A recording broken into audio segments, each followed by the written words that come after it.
द्वैत, ये द्वैत और अद्वैत में भी काफी कंफ्यूजन हमारे बेसिक फिलोसॉफी में होती है कि हम कंपटीशन में लगे हुए हैं, अरिहंत सिद्ध वगैरह की कुछ हो गए और हमको भी होना है। तो ये एक बेसिक डुअलिटी क्रिएट करती है। तो इस द्वैत को कैसे एड्रेस किया जाता है? हम द्वैत किसको कह रहे हैं, पहले ये क्लियर हो जाए। हमारे लिए द्वैत का मतलब ये कहाँ है कि अरिहंत तो सिद्ध हो गए और हमें होना है। ये तो एक ही स्थिति है कि बीज कोई फूल हो गया है और किसी बीज को फूल होना है, वहां द्वैत नहीं है। वहां तो केवल इवोल्यूशन का फर्क है। यहाँ द्वैत का मतलब क्या, हम जो कर रहे हैं अभी तक, क्या अरिहंत सिद्ध के अपेक्षा में नहीं कर रहे। हम क्या कर रहे हैं, हम कहते मैं अलग वो अलग।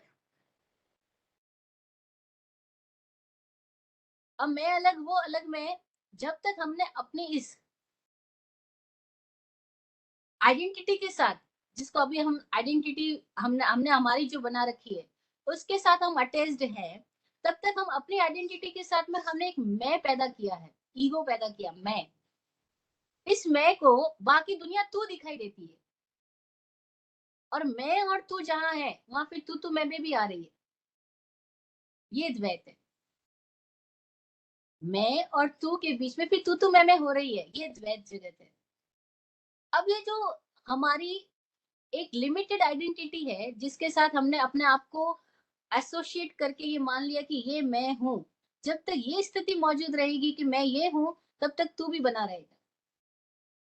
और जिस दिन मैं ये पहचान लूं कि मैं कौन हूं, उसके बाद में मैं ही खत्म हो गया तो तू भी खत्म हो जाएगा। तो द्वैत का मतलब मैं के साथ है, मैं है तो द्वैत है। और हम इस मैं पे काम नहीं कर रहे हैं और इस तू को बदलना चाह रहे हैं। या तो तू पे दया कर रहे हैं, या हम तू को मार रहे हैं, या हम तू के साथ झगड़ा कर रहे हैं, कुछ भी। जब तक मैं खड़ा है तब तक तू खड़ा है, तब तक द्वैत है, सारा कॉन्फ्लिक्ट है। और कॉन्फ्लिक्ट मैं की वजह से है। तो कहाँ काम करना है, इस मैं को पहचानने में काम करना है। महर्षि रमन के साथ क्या हुआ, मैं कौन हूं, इस प्रश्न के साथ उनके भीतर कुछ विस्फोट हुए। ये प्रश्न विस्फोटक स्थिति में उनके भीतर पैदा हुआ, और उसके साथ ही उनके भीतर कुछ परिवर्तन हो गया। वो मैं खत्म हो गया, और जब मैं खत्म हो गया तो तू भी नहीं बचा। इसलिए उन्होंने बोला देयर इज नो अदर, कोई दूसरा है ही नहीं। तो द्वैत का संबंध मैं और तू के साथ है, और मैं तू में फिर सारी तू मैं में है, सारा संसार पड़ा है। द्वैत का संबंध अरिहंत सिद्ध और हमारे साथ नहीं है। अरिहंत सिद्ध और हमारी जो स्थिति है, वहां द्वैतता है ही नहीं। वहां तो केवल इवोल्यूशन प्रोसेस में है कि मैं जहाँ खड़ा हूँ, अभी मैं कहाँ खड़ा हूँ वो मुझे पता लग जाए, तो मैं क्या हो सकता हूँ वो भी दिखाई पड़ जाएगा। मैं क्या हूँ वो प्रकट हो सकेगा। कुछ क्लियर हुआ? हमारे में हमेशा मुझे बेसिक ये प्रश्न हमेशा रहता है कि हमारे यहाँ पे बेसिकली ये क्रिएट किया गया है कि सिद्ध है और अरिहंत है और हमें भी वो होना है, और वो होने में ही बेसिक कंफ्यूजन क्रिएट होता है। हम लोग इस तरह से कभी बेसिक रखते नहीं है कि भाई जब जो तू है सो मैं हूँ। हम लोग कहते हैं कि वो है और हमें वैसा होना है, और वहीं पे कुछ तो भी प्रॉब्लम होता है, ऐसा मेरा अभी तक का जो भी समझ है। ओके, ओके, आपको इस तरीके से बताया गया है कि अरिहंत सिद्ध एक स्थिति है, और हम एक जगह पे खड़े हैं, वहां हमको अरिहंत सिद्ध होना है, ठीक है। और आप कह रहे हो कि हमें ये नहीं बताया गया कि जो तू है वही मैं हूँ। जबकि आपको ये जानकर हैरानी होगी कि हमें यही सिखाया गया, जो तू है वो मैं हूँ। सोहम तथापि तव भक्ति वशान मुनीश। लगभग हर जैनी परिवार में भक्तामर का पाठ होता है, और भक्तामर में स्पष्ट कहा जा रहा है कि सोहम तथापि तव भक्ति मैं भी वही हूँ जो तुम हो, फिर भी तेरी भक्ति में आकर के मुनीश मैं ये बात कहता हूँ, ये स्तुति करता हूँ। सोहम मंत्र, ये समर दर्शन का मूल मंत्र है। सोहम यानी मैं वही हूँ। मैं वही हूँ का मतलब क्या है, कि मैं अरहंत सिद्ध जिसको हम नाम दे रहे हैं, हमें अनंत सिद्ध होना ऐसा नहीं है, हम है ही, पर हमें पता नहीं है। जैसे राजा का पुत्र है तो वो राजा ही, लेकिन उसको पता नहीं है, क्योंकि अभी वो चोरों की संगत में बचपन से जी रहा है, और बचपन से वो चोरों की संगत में रह रहे, तो उसको याद ही नहीं को कभी राजा का पुत्र भी था। फिर सालों बाद एक घटना घटती है कि राजा अपने पुत्र को खोजने के लिए भेजता है, और पता लगता है कि वो जो चोरों की पल्ली का सरदार बना पड़ा है, वो ही उसका बेटा है। और उसको जाके कोई कहे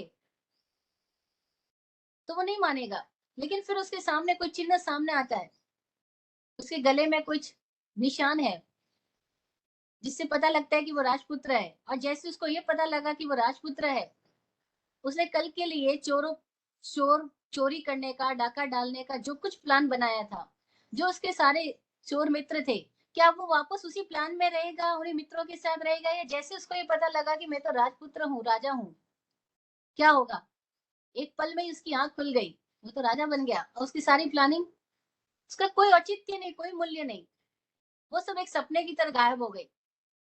ऐसे ही हम सारे लोग एक प्रमाद में हैं, हमें लगता है मैं ये हूँ, अब मैं जो भी हूँ, एक तरह से समझ लो हमने अपने आप को एक चोर पुत्र बना लिया है, जबकि है हम राजपुत्र।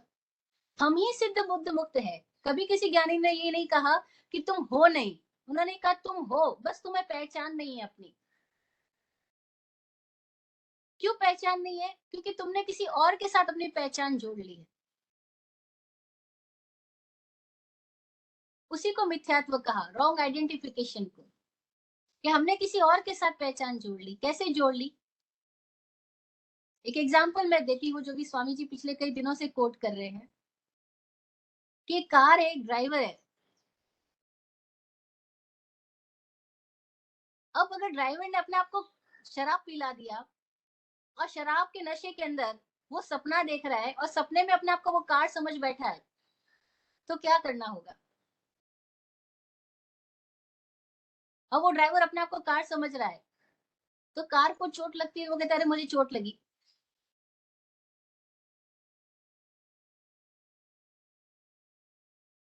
तो उस ड्राइवर को खाली उसके नशे से जगाना होगा। जैसे ही वो नशे से बाहर आएगा, उसको पता लग जाएगा कि कार अलग है, ड्राइवर अलग है। कार को चोट लगने से ड्राइवर को चोट नहीं लगती है, क्योंकि कार और ड्राइवर के बीच में कनेक्शन है, लेकिन कार ड्राइवर नहीं है, ड्राइवर कार नहीं है। तो हमने अपने आप को जो बना रखा है, वो हम नहीं है, और हम जो है उसका हमें पता नहीं है। तो अरहंत तो सिर्फ उनको कहा गया है जिनको ये पता हो गया है कि वो कौन है, और हम वो है जिनको हमें हमारा पता नहीं है।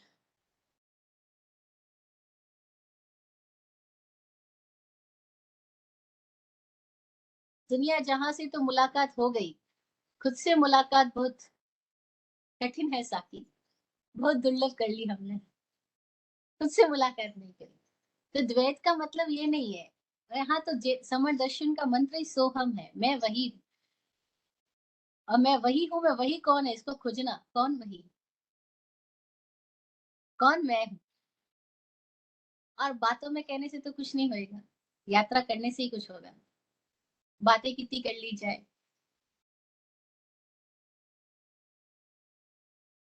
इससे क्या होगा? फिर अंततः हमें कहना पड़ेगा कि गफ्फार का गाजी बन तो गया, फिर बातों में तो मैं बहुत बादशाह बन गया, लेकिन किरदार का काजी बन न सका।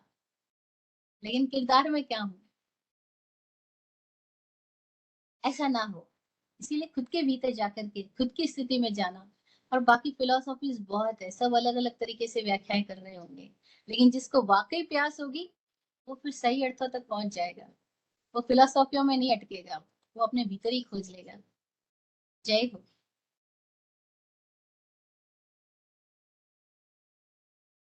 जी बोलिए। Any follow-up questions? I wanted little clarity about Abhaydan. Yes, ask please. Yeah. So as we say, it is Abhay, matlab, without fear. So what kind of fear are we addressing that? आपका प्रश्न है कि अभय का मतलब क्या है? अगर हम अभय को बोलते हैं कि फियरलेस, तो what kind of fear? Yeah. Fear के फियर के कितने भी काइंड करो, कितने भी प्रकार करो, फियर मीन्स फियर। फियर के कितने भी प्रकार हो जाए, एक ही बात है कि जहाँ अंधेरा है वहां डर है, जहाँ अज्ञान है वहां भय है। So how do we clarify that? हम अपने आप को नहीं जानते तब तक भय है। जहाँ अहिंसा है वहीं अभय है, जहाँ दो है वहां भय है। एकत्व स्थिति में कोई भय नहीं रहता, इसीलिए उसको प्रेम बोला, Okay. उसको अहिंसा बोला। और अहिंसा का मतलब ही भय। अब भय कितने प्रकार से, उसे कोई फर्क नहीं पड़ता। भय मतलब भय, और भय का एक ही अर्थ है कि जहाँ हम खुद को नहीं जानते, खुद में प्रकाशित नहीं है, वही भय है। सारे भय एक एक ही जगह पर जाकर के पहुंचाते हैं, वो क्या? मृत्यु। सारे डर मृत्यु के डर है। भय के जितने भी प्रकार है, अंततः मृत्यु की बात है। एक लेडी आती थी हमारे पास, हम कभी कभी ऐसी बिल्डिंग्स में रुकते हैं जहां आपको लिफ्ट में आना होगा, क्योंकि बहुत ऊपर रुके हुए, हम 37th फ्लोर पे हैं। तो वो लेडी बोलती है कि आप नीचे आके मिल लेना, मैं ऊपर नहीं आऊंगी। मैंने कहा क्यों? बोले मेरे को लिफ्ट में आने में डर लगता है। तो मुझे पूछे लिफ्ट में आने में क्यों डर लगता है, सारी दुनिया लिफ्ट में आ जा रही है, 1 मिनट से भी कम समय में लिफ्ट आपको ऊपर पहुंचा रही है, आपको क्यों डर लग रहा है? बोले नहीं नहीं, कहीं भी लिफ्ट रुक गई तो। अब जिसको लिफ्ट का डर है, लिफ्ट रुक गई तो डर है, तो एक्चुअली लिफ्ट का डर है कि नहीं लिफ्ट रुक गई तो इस बात का डर है? अच्छा, लिफ्ट रुक गई तो क्या हो जाएगा? पहली बात तो रुकती नहीं, और रुक गई तो बिल्डिंग में सारे अल्टरनेटिव अरेंजमेंट्स होते हैं, फिर किस बात का? नहीं नहीं, लिफ्ट रुक गई तो कहीं मेरे प्राण ना छूट जाए उसी में। डर किस बात का? कहीं मेरे प्राण ना छूट जाए उसी में, कहीं मेरी मौत ना आ जाए। सारे डर कहाँ ले जा रहे हैं आदमी को? मौत तक। सारे मृत्यु के डर है। और मृत्यु का डर किस लिए है? क्योंकि जीवन का ज्ञान नहीं है, और जिसे जीवन का ज्ञान हो गया उसके लिए मौत बची नहीं। ज्ञानी के लिए तो मृत्यु है ही नहीं, अज्ञानी के लिए मृत्यु है। तो मौत का डर का मतलब क्या हुआ? अज्ञान। और अज्ञान का मतलब क्या हुआ? खुद को नहीं जान पाना, यही अज्ञान है। बाकी सारी जानकारी तो गूगल में भरी पड़ी है। एक ही चीज की जानकारी बाहर से नहीं मिल सकती। खुद के बारे में, खुद को हम नहीं जान सकते किसी और से। खुद को खुद में जाकर के ही जानना होगा। वही एक चीज ऐसी है जिसके लिए पूरी तरह से हम स्वतंत्र है। हम चाहे तो जाने खुद को, चाहे तो अज्ञानी बने रहे।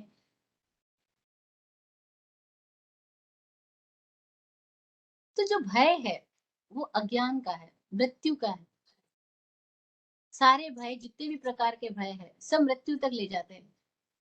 बीमारी से डर है, क्यों डर है? क्योंकि बीमारी में मर गया तो। लोग बोलते मौत से डर नहीं है, बीमारी से डर है, पर हकीकत में उनको डर मौत का ही है। वरना क्या फर्क पड़ेगा बीमारी से, लेकिन मर जाएंगे बीमारी में। असुविधा का डर भी मृत्यु का ही डर है। सुविधा में हमें ऐसा लगता है शांति है नहीं, सांत्वना है शांति का। तो आपका प्रश्न है कि हमें डर कितने प्रकार के हैं? डर बहुत तरह के, कितने भी तरह के डर हो, अलग अलग समय में डरों के अलग अलग भेद बताए गए। मेरा like I am working as a psychologist. Yes yes तो मेरे पास बहुत सारे different cases होते हैं. Yes So yes when I'm working especially with the schizophrenia case, yes तो schizophrenia में कैसे होता है? They don't even realize कि उनको क्या डर लग रहा है, उनके दिमाग में क्या चल रहा है, जिसके बारे में तो वो प्रेजेंट ही नहीं है। वो उनका एकदम ही एब्सेंट माइंड है, वो सबकॉन्शियस माइंड में जो भी चल रहा है, रियल माइंड तो उनका होता ही नहीं है, like it doesn't work. So those kind of people के लिए किस तरह से उनको ना फियरलेस बना सकते हैं, या know how to help those people to come out of the fear? I mean many of them want to work, ऐसा नहीं है कि ना दे डोंट नो। बहुत सारे होते हैं जिसको पता ही नहीं है कि उनको सिजोफ्रेनिया है, बट बहुत सारे ऐसे भी है जिनको रियलाइज होता है कि they are going through this, they it's an help, वो खुद बोलते हैं कि हम नरक की गति जैसा फील करते हैं, नो, जो बचपन में सीखते हैं जैन के कि ना यही नरक है, आई अंडरस्टैंड दिस इज नरक, मैं इससे निकलूं कैसे? That is not in their control only, वो तो टोटली केमिकली होता है, राइट? तो they, if they come and how can we help through your knowledge, like you know? ऐसा है संगीता जी कि सबसे पहली बात, हम किसी को भी तभी उपचार कर सकते हैं जो हमारे अपने आप के भीतर वो बीमारी ना हो। हम किसी को वही तो दे सकते हैं जो हमारे पास होगा। अभी थोड़ी देर पहले मैं बोल रही थी, हम बात करते अभय दान की, पर हम खुद भयभीत है तो हम किसी को कैसे अभय दे सकते हैं? दिया ही नहीं जा सकता अभय। कोई भी चीज जो अपने पास नहीं वो दूसरे को दी नहीं जा सकती। हमारे पास लाइट नहीं, हम किसी को लाइट नहीं दे सकते। ऐसी सिजोफ्रेनिक की जो आप बात कर रहे हो, almost everyone is like schizophrenic.